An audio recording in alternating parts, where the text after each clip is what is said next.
Hola a todos, les habla el detective duelista con un video diferente del que tenía planeado en el calendario, por lo que pido disculpas a los Patreons que pueden ver el calendario y pensaron que hoy iba a venir el top de Red Demons Dragons, que ese iba a ser el top que iba a ser de Yu-Gi-Oh! Y el video que tenía planeado hacer hoy. Me di cuenta de que quizás no iba a ser un tópico que agrade a muchos y que pensaban que iba a venir un video un poquito más elaborado. Y yo de hecho empecé a escribir un guión para un video un poquito más elaborado y después lo guardé como un archivo de audio. Sí, excelente, ¿no? Aquí está el video y a diferencia de otros, este va a ser sin guión porque sé más o menos lo que quiero decir y espero no explayarme demasiado. Ya basta de tanto relleno en el video y comencemos. Mi problema con Yusaku Fujiki. Comencemos. Yusaku fue un protagonista bastante interesante, por decirlo de alguna manera, y realmente muy mal explotado. ¿A qué me refiero con esto? Yusaku se nos presentó como un personaje que tenía un objetivo, y un objetivo bastante corto, es decir, obtener venganza de Hanoi. Si bien es un objetivo muy interesante, realmente no daba para muchos capítulos. Era más o menos parecido al objetivo que tenía Yusei al principio de 5DS, una venganza en contra de Jack. Y esto sí, se resolvió en cuestión de Yusei en 5 capítulos, pero hubo un problema con el dragón carmesí y tuvieron que extenderlo hasta el capítulo 26, donde se enfrentaron en la Copa de la Fortuna. Bueno, algo así pasó con Yu-Gi-Oh! Brains. Si bien Yusaku ya había derrotado a Revolver, que era el líder de Hanoi, Revolver no se quedó con los brazos cruzados y dijo, bueno, aquí perdí y aquí se termina todo. No, Revolver de hecho siguió con su plan para destruir a los Ignis e intentó destruir Link Brains, por lo que Yusaku tuvo que detenerlo una vez más. Y llegamos así hasta el capítulo 46. Que sí, que fue una buena temporada, sí, para mí fue quizás la mejor temporada de Yu-Gi-Oh! Brains. Y después, desde la segunda temporada en adelante, Yusaku empezó a perder no solo su importancia, porque todo se lo llevaba Soulburner, sino que también perdió su objetivo. O sea, Yusaku el único objetivo que tenía en la segunda temporada era recuperar las memorias de Jin. Bueno, memorias, conciencia, ustedes entienden. Pero más allá de eso no tenía ningún problema con él, hasta que se dio cuenta de que el problema era el Ignis. Entonces dijo, yo tengo un Ignis, entonces esto también me compete, el caso Lost y bla bla bla bla bla. Pero durante la primera parte de la segunda temporada la verdad me preguntaba qué carajo está haciendo Yusaku acá. Incluso, la verdad a mí me pareció un personaje muy asqueroso cuando le dijo a Revolver que no se deje llevar por la venganza, pero todo eso fue porque él ya tenía completa su venganza. Si él no hubiera completado su venganza, si por ejemplo Soulburner le hubiera dicho olvídate de Hanoi en la segunda temporada, y imaginemos que en la segunda temporada Yusaku todavía no los había derrotado, Yusaku de seguro no le hubiera hecho caso, y de repente ahora me dice Yusaku, bueno, eso es para otro video. El tema es que para mí, Yusaku necesitaba un crecimiento como personaje. Y ese crecimiento para mí lo daba una sola cosa. Una derrota. Ok, aquí voy a entrar en un terreno bastante complicado, pero estoy seguro que la mayoría va a estar de acuerdo conmigo. Yusaku sí necesitaba una derrota, más allá de hacerlo parecer un Gary Stu, porque realmente nunca tuvo una derrota, sino tuvo empates. Toda serie de Yu-Gi-Oh! Necesita que el protagonista pierda para que le haga clic las ideas que realmente no estaban haciendo clic y poder crecer como persona. Y esto pasó en todas las series de Yu-Gi-Oh! Voy a mencionar ahora las más importantes de aquellos duelistas que perdieron. En Duel Monsters, Yugi perdió contra Kaiba y eso hizo que le tuviera miedo al poder que tenía Atem, porque Atem lo iba a derrotar y con eso Kaiba se iba a cagar muriendo. Entonces eso hizo que Yugi se sintiera con miedo de usar el poder del artículo del milenio para ganar duelos o para tener duelos. Y eso le dio un cierto crecimiento. En GX, sí, pueden decirme que quizás la derrota de Axel contra el Rey Supremo, pero eso no fue una derrota, fue un empate. Más que nada para mí, la derrota más importante que tuvo Jaden o Judai en GX fue contra Edo o Astro, que perdió la habilidad de ver sus cartas y por poco estaba por abandonar la academia de duelos y dejar todo el mundo a su suerte de un loco que tenía un poder de la luz del espacio exterior y todo eso. O sea, Judai tuvo que recibir ayuda externa para darse cuenta de que los duelos seguían siendo divertidos. En 5DS, sí, me podrán decir que quizás esto no se toma como una derrota, pero la verdad yo sí la tomo como una, que es cuando Yusei queda incapacitado por seguir su duelo contra Kiryu. Realmente Kiryu tenía su inmortal terrestre y Yusei estaba a punto de perder. Si no hubiera sido porque su motocicleta se averió justo en ese momento, Yusei hubiera perdido.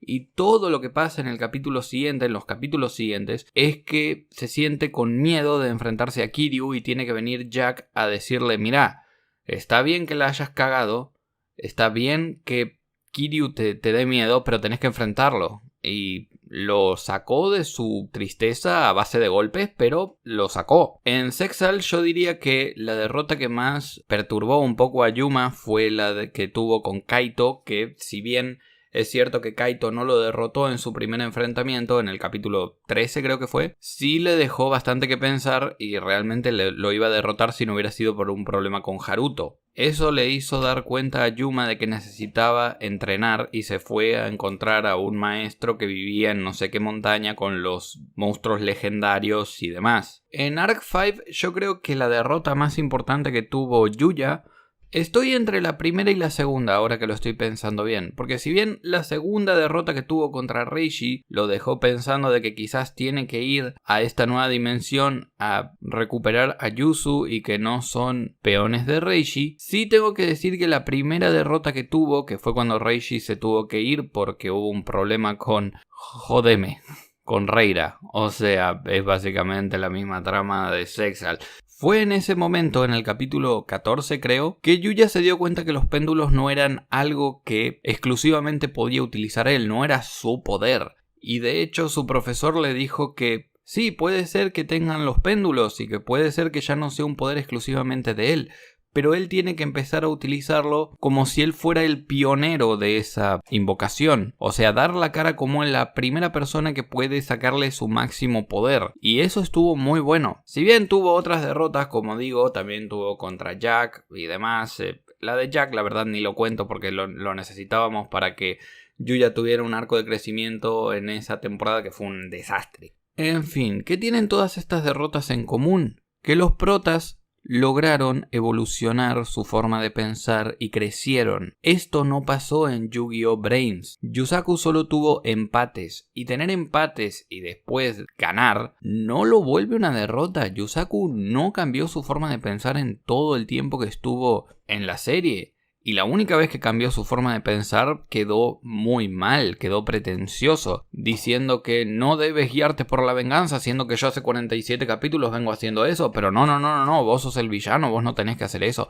Y es como que, Yusaku, doble moralista de mí. Bien, si ya establecí el hecho de que Yusaku necesitaba una derrota, tenemos que pensar en dónde tendría que haber ocurrido esa derrota, porque sí, Yusaku tenía lo mismo que tuvo Yugi en la segunda temporada. Tenía una apuesta por su artículo del milenio, o mejor dicho, bueno, en esta serie el artículo del milenio es el Ignis, pero ustedes me entienden, o sea, Yusaku siempre se la pasaba batallando entre la vida y la muerte con el Ignis que tenía. ¿Por qué? Porque si él perdía el Ignis, perdía la conexión con Hanoi y toda su venganza se iba al tacho. Pero sí hubo una derrota que pudo haber tenido y que fue exactamente en su primer duelo contra Bowman en la segunda temporada. Probablemente se sientan confusos diciéndome que ¿cómo va a perder el primer duelo de la segunda temporada? Pero escúchenme un segundo. Yusaku lo único que tenía que hacer en esta parte de la historia era recuperar la conciencia del hermano de Kusanagi. Por lo que cuando se enfrentó a ese ente que él no sabía que era Bowman, o sea que después se nos presenta como Bowman, era que le iba a devolver la conciencia a Jin. Incluso si estaba Haru en el medio. La verdad, si Yusaku hubiera perdido, no le hubieran sacado el Ignis porque esa no era la misión que tenía Bowman en ese tiempo. De hecho, nosotros pensábamos que Bowman era una víctima del caso Lost que tenía que ver con el Ignis de luz porque, bueno, todo su arte tenía color amarillo y era bastante fácil relacionarlo. Pero para mí en ese capítulo, en ese duelo, tuvo que haber perdido Yusaku, no entendiendo a qué era lo que se enfrentaba cuando Bowman activaba las 3 flechas del juicio o Judgment Arrows. Y para mí hubiera quedado excelente porque Yusaku hubiera perdido, se hubiera sentido mal, hubiera entendido que volvieron sus recuerdos del caso Lost, porque esa fue la última vez que lo vimos perder. Y sí, yo realmente en este video no estoy contando flashback porque si es así me pueden decir pero Yugi perdió muchas veces antes de considerarse experto, o incluso Jaden o incluso Yusei. Sí, pero lo que me interesa a mí es que se vea en pantalla la derrota y que se vea el crecimiento en pantalla y obviamente en el presente. Y es ahí donde podrían haber hecho bastantes cosas bien. Primero que nada, de esa forma Yusaku se iba a sentir peor, haciendo que quizás Blue Angel y Go saltaran a defenderlo, siendo que ellos lucharon juntos contra la torre de Hanoi. Es más, mientras Blue Angel lo iba a rescatar, Go podría haberse enfrentado a Bowman diciendo algo así como que yo seré el único que derrote a Playmaker. Eso le hubiera quedado bastante bien. Incluso el que lo podría haber salvado hubiera sido Soulburner y hubiera quedado mejor de lo que realmente quedó. Porque Soulburner, no me hagan empezar con ese pedazo de mierda. Si Yusaku perdía contra Bowman, iban a haber muchas formas de explorar lo que tenían que hacer, que era explorar el pasado de Playmaker, entender su crecimiento, entender por qué está mal con las personas, por qué no es capaz de socializar con las personas. E incluso ahí nos podrían haber dado la posibilidad de que todo el mundo descubra, o al menos sus amigos descubran, quién es Playmaker en la vida real. Porque de ahí a pasarnos 105 capítulos hasta que Blue Angel se dio cuenta de quién era Playmaker, era como que... En serio, eso me pareció como un premio de consuelo. O sea, Yusaku es medio tímido en la vida real y eso está muy bien. Pero me hubiera encantado que él, por su trauma de haber perdido de nuevo y haberse dado cuenta de que no sirve con los duelos... Está bien, quizás es demasiado exagerado, pero recordemos que Yusaku no había perdido desde el caso Lost.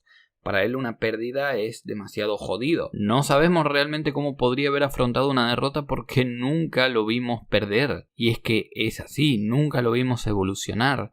Quizás ahí el Ignis de Oscuridad lo hubiera podido consolar un poco. Ahí quizás podríamos haber escuchado lo de Kusanagi, de cómo fue que lo conoció. No sé, había tantas formas de explorar el hecho de que Yusaku perdiera y de esa manera se desarrollara el personaje, pero no pasó, y queda peor que un Gary Stu, porque sí, Yusaku es básicamente un Gary Stu. Y todavía no puedo entender cómo es que Yu-Gi-Oh! Brains terminó siendo el sexto anime más visto del 2019. Creo que era así, el sexto, si no estoy mal. O sea, la historia de Yu-Gi-Oh! Brains, la narrativa de la historia, más allá de los capítulos de recapitulación que no tienen nada que ver con la historia en sí, sino más que nada con la producción, estuvieron perfectos. Ningún capítulo se sintió fuera de la trama, siempre fueron hacia la trama y eso me encantó. Pero lo que le pasa a Yu-Gi-Oh! Brains es que no entiende que hay veces en las que hay que darle una pausa a la historia para explorar los vínculos entre los personajes. Bueno, con esto dicho me despido. Muchas gracias a los que me siguen en Patreon, en especial a Leo Ramos. Nos vemos en un próximo video, hasta la próxima y gracias por ver.